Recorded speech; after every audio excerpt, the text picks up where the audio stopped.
Memory transcription subject. Tassi, Bissem scientist. Date. Standardized human time. March 13th, 2160. Attempts to send messages and search the sky's radio signals for alien lifeforms usually entailed a quiet day at the office. I was one of the preeminent experts on how Bissems would react to a first contact scenario, having written several papers on the subject. The protocols that Fishing for Alien Intelligence, FAI, had were created by me and a few veteran leaders from the institution's founding. It had always been a dream and a passion that consumed me, imagining what could be up in the stars. Would extraterrestrials be like us, or so radically different that we couldn't fathom it? Did they share our curiosity? If they contacted us in a non-aggressive manner, it had to be due to an interest in our people. What could they teach us if we were able to communicate in a tangible way? Of course, I imagined that first contact would be identifying a radio message, or a garbled attempt to respond to our calls into the void, detected from a neighboring star system. It had been a few decades since my nation, Las Min, launched the FAI program and began sending probes throughout our local planets. It would have been possible for signals to reach stars within a few decades of light travel, assuming it hadn't been blotted out by dust clouds and cosmic radiation. As much as my childhood fantasies loved to toy at my mind, they were just that. Fantasies. Aliens landing on the polar subspecies ice shelf made a great thumbnail for a science fiction movie, but space was too large to traverse distances in a lifetime. If there were extraterrestrials capable of reaching our star system, their technology would have to be so far beyond our own. There would be no telling of what they're capable of. I imagined various nations wouldn't be pleased with being entirely at their mercy. I had no idea what was going on when a convoy of military vehicles trundled up to our observatory and Bissem's decked flipper to tow in combat gear barreled in the front door, barking orders and demanding that everyone abandon their workstation. My first thought was that one of Kale's cultists had infiltrated our space program and was attempting to sabotage our search of the stars. What was I supposed to think? That morphed into confusion when a soldier grabbed me as I exited, announced, "She's Dr Tassi, sir," then shoved me into the back of a military vehicle without any explanation. There was no way they suspected me of being an extremist or a saboteur. As I protested with indignant questions about my rights, a hardened face shushed me from the adjacent seat. General Naltor, his tag read. That name jogged my memory, suggesting that he was someone far up the chain of command. My eyes widened once I remembered the full story. Naltor had been one of the first Selma, the Arctic subspecies to defect from the South Pole's ancient kingdom. When we received independence from the tropical Vritala's primary power, we'd invited all subspecies to live under our dome. Few that weren't Vitrala took us up on the offer. Naltor was a trailblazer. Bissem history was complicated, with the major powers still reeling from the global war, and with 3 subspecies bearing major physiological differences that kept us apart. It was part of the reason I'd concluded in my paper that we weren't ready for contact with aliens. I wasn't certain we'd be able to present a unified front, and to make a positive, irrevocable first impression on visitors. Perhaps part of the reason my fantasy persisted, occupying my waking thoughts, was the wish that some foreign power would descend and enlighten us. I focused my gaze on Naltor, trying to prevent my mind from wandering. What the fuck is going on? Why is a politically important general here, after your goons abducted me? A civilian. I swear I heard your soldiers shutting down all communications and ordering the other FAI scientists to stay locked down indefinitely. We've done nothing wrong. It's nothing that you've done, Dr. Tassi. The Selma general was much taller than me and his features much more rotund, but I could recognize a hint of panic in his eyes. I need your expertise. We have a situation. Where are you taking me? To these coordinates. Naltor answered, pointing to a highlighted map dot on his tablet. Approximately 2 hours ago, a signal was transmitted through our encryption to the highest entities in our government. All analysis shows that it's from the deepest recesses of the solar system. Let that sink in. Unless this is a fascinating hoax by a jealous rival, we believe that it's not from us. Not Bissem in origin. I froze in place, uncertain how to react to the very news that I'd been waiting for my entire life. It was too good to be true. Surely, it would be disproven somehow. A space probe being hacked or a rival power bouncing transmissions off of our satellites. My first thought would have been that it was a natural phenomenon, except for the fact that its purposeful targeting belied intelligence. There was so much to digest in what General Nelto told me. From the signal senders being able to crack military-grade encryption like it was nothing, to the possibility of them being present in our solar system. This felt surreal, like one of the dreams I wished I wouldn't wake up from at night. The analysis must have determined that the signal's origin is close by, since Nelto didn't say deep space. Have they come here looking for us? Or maybe they've located us by accident and have been studying us. I sucked in a shaky breath, overwhelmed by the moment's gravity. Not Bissem in origin. Wow. I'm at a loss for words. I'm not sure we're ready for this, General, but we have to get this right. The first thing we should do is notify the Saya, the Vitrala, and the Selma nations. All of the subspecies need to put aside our differences. We have to work together on this. We can't keep foreign powers out of this. We're already sending a message through diplomatic channels. The fact is, these aliens contacted us. There's no reports of the others receiving any communication. Nalto responded. The faction that preaches Bissem unity, and that isn't divided. First Contact's meeting is something that we are meant to handle, though we must be vigilant. Ivrana is our planet, and she needs protection. I'm concerned about allowing the aliens to trespass in our airspace, with whatever weapons and diseases they might have. Slow down. Trespass in our airspace? What the fuck are you talking about? Is that why we're speeding off to some point on a tablet? Yeah. When the message was decoded, it was in binary. Numbers, Tassi. It was coordinates to the Grey Basin. We weren't sure about whether to bring FAI into the loop, but we couldn't have this spreading to the public yet. We don't know what they want, so we had to scramble snipers. A defense response. We're just hoping their message means they're sending a greeting party and not ramming relativistic weapons down our beaks. We don't know anything about their intentions, who or what they are, and what kind of threat they constitute. One thing at a time. We don't know that they constitute a threat at all. I can hear the panic in your voice, but it's not the mentality we should have. I don't like the idea of greeting them with a military entourage at all, especially after they found such a simple, beautiful way to communicate. It's obvious they want to talk to us. We should view this as an opportunity to learn things that are beyond the scope of our knowledge. This will be a defining moment in Bissem history. We don't know that they don't constitute a threat, and I'm not willing to take a gamble. I respect your optimism, but I'm not in the business of optimism. Let me ask you, Doctor, what happened to the Nelman's natives when the Selma and the Vitrala showed up? They're not around to tell you anymore. What I see is that we are the natives now, and they are the ones washing ashore. We in Last Min might just be the first ones whose lives and livelihoods they want to take, because we're the peaceful ones. Discomfort bubbled in my gut with that unpleasant theory between us. Let's not start with worst-case scenarios. This is an advanced race who went out of their way to contact us, and who do not seem hostile. Space is a lot further distance to travel than an ocean. Yet they're here, Tassi. And no, I don't want to shoot them down to risk pissing them off, so I have to wait and find out. We're going right where they asked us, because we have no choices, and I don't like that. You wrote the First Contact protocol. Tell me how we fucking do this. What do we even say? I don't know.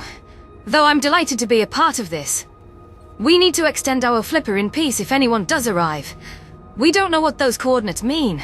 While they would be perfect to land a ship, they could be sending down a probe or other message. Perhaps they want to establish a radio link there.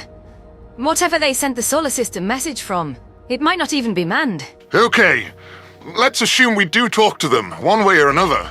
How the fuck do we extend peaceful sentiments to aliens? How do we communicate and avoid being misunderstood? I was struggling to conjure up a plan of action, even as our dot grew closer to the Grey Basin. No matter how worried General Nelto was about leaks, I wished he'd brought a few other FAI scientists into the loop. It was concerning how the military was suppressing information, as well as any chance that we'd notify the Bissem populace. The internet would make it too easy for this to spread, though I wasn't sure how they'd handle a stray camera capturing a strange craft landing. Or videos of FAI stuff being locked up by armed personnel. Rumors would get out one way or another. It was the handling that left me alarmed about how Lassim's government would address the visitors. The fact that our nations mistrusted each other was an issue, but my country's fear toward the aliens and over our own people's reactions didn't assure me that they'd make sound judgments. This wasn't something we could afford to bungle. While I'd love to believe that the extraterrestrials had peaceful sentiments, offending or antagonizing them could have catastrophic consequences for our civilization. I wished I had more time to plan this process, but I figured we needed to start with a small gesture. It must not be anything that can be misinterpreted, no matter how simple its meaning is to us. That rules out any of our emotional cues and nonverbals. It's important to define our own assumptions and avoid falling into those pitfalls. Language was the primary issue with communication, given that for all we knew, they might not even have verbal language. The aliens had shown us a roadmap through their usage of binary, reflecting that they understood both mathematics and computers. It wasn't impossible they were AI with that in mind, but I didn't address that possibility for my sanity. While using numerals wouldn't be plausible, we could communicate in groupings of dots to form common ground. Assuming they were organic life forms, mirroring body language was inadvisable. We wouldn't know what it meant or how it played into their potential hierarchy. Auditory and luminescent stimuli might work, except we didn't know if those would generate an adverse reaction. In essence, all I had was a basic way to demonstrate numbers, drawing rudimentary pictures on a chalkboard, perhaps teaching them a few simple words in the process, and a prayer to hers that this would save us. Wonderful. Please tell me you've thought to bring along some kind of whiteboard. I breathed a sigh of relief as Neltor signaled the affirmative with a beak toss. I would start simple. We can draw pictures of ourselves standing beside them and hope they grasp that as friendship. Maybe count out numbers with dots and teach them our numerals. Show our understanding of mathematics as an expression of sapience. The Selma General blinked with a flustered expression. I don't have anything better. I'm leaving full discretion to you, Tassi. I'll be right beside you, of course, but I want you to take the lead. Anything you need, you have authorization to ask for it. In that case, I'll take a blank check bonus from the government. If you find a way to communicate with aliens, I could probably almost get you that. Good luck, Doctor. We're all rooting for you, and we all want to keep Ivrana safe. I know, General. Let's just not be afraid of them until we see what they want. That's assuming we interpreted their binary correctly. The numbers could have meant something else entirely. We're assuming they think the same as us. There are too many variables involved in this entire affair. I wish these people would just leave. We're not equipped for something like this. We never would be, but we found ourselves in this position. Please try to keep calm. That's the best way we can show our peaceful intentions. Nalto ducked his head in acknowledgement, trying to hide how his wings were trembling. It was rare to see an Arctic-inclined Selma shivering on our temperate continent, yet I knew it was because this proud man was petrified. For my part, I was both nervous and excited. The endless possibilities were running amok in my head. 1,000 implausible scenarios that I pictured time and again. If these beings were hostile out of the gate, I recognized there was nothing we could do. Fretting about it wouldn't change their intentions. Always assuming a worst-case scenario meant we'd never waddle into any ocean of knowledge. It was against the spirit of curiosity. Of all the instances I imagined, it was never that the non-Bissem intelligence would be hostile. Perhaps because I always thought the brutish colonizations that transpired in our world were fool's errands. Let's hope my one assumption, that an advanced society would feel the same, is correct. It must be. My primary concern was that I would make a mistake with ripple effects on our planet-interstellar relations. Bearing the full responsibility for introducing the Bissem race to aliens was a daunting task. There'd been no warning or prep time as I'd been ripped away from the safety of my desk. This was a critical moment for our species. What I did today could define our very future, and I didn't take that reality lightly. There was no telling how long we'd wait for them, what we'd discover, or whether they'd already sent something to our location millions of years ago. Anything was possible, but I was ready. My flipper latched around the vehicle's door handle, and I hopped out onto the rocky ground. Warm air circulated around me, serving me from the chill of nerves running down my spine. I cast my gaze up at the sky as the convoy skidded to a halt. General Nalto joined me, though at my urging, he prevented the armed personnel from disembarking. My new snipers were monitoring the location, but at least this way, Bissems with assault weapons wouldn't be the first thing visible to the alien surveillance. I was prepared to sit back and wait for as many hours as necessary for a slight sign, but it only took a few minutes for the fateful moment to arrive. My beak parted in awe when a grey silhouette pierced the cloud, descending with light expulsions from its thrusters. Nultor looked like he could barely resist calling in the anti-aircraft weapons, since the vessel hadn't registered on his radar. The aliens must have been monitoring this location for our arrival via satellite imaging, or something that gave them a view from space. Our analysts were correct about their message being coordinates in our geomapping system. A thought that only just dawned on me for why the Lassian military's interpretation should have been absurd. There was no time for that thought, and the implications it carried to sink in. Our greeting party was going to discover firsthand just how much these creatures knew about Bissems, and how long they'd been observing us in mere seconds. The vessel's landing gear had touched down on the flat, rocky surface, sitting for a few moments while its propulsion system cooled off. A ramp opened from its belly, and I approached it with intrigued, inspired caution. Nultor couldn't resist calling in the soldiers after seeing movement. I was horrified as twitchy flippered servicemen trained guns on the platform from close range, but there was nothing I could do to get the general to back off. Hopefully the aliens would forgive that transgression. The lower limbs of three beings who seemed to be from drastically different species appeared at the top of the ramp.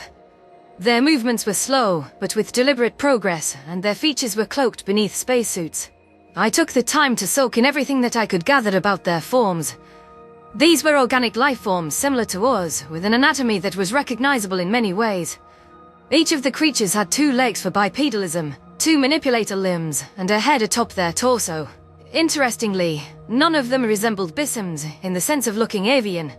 They seemed more like mammals than beings with wings. I could see the tallest alien leading the way, with long, flexible appendages and nimble digits beneath its gloves.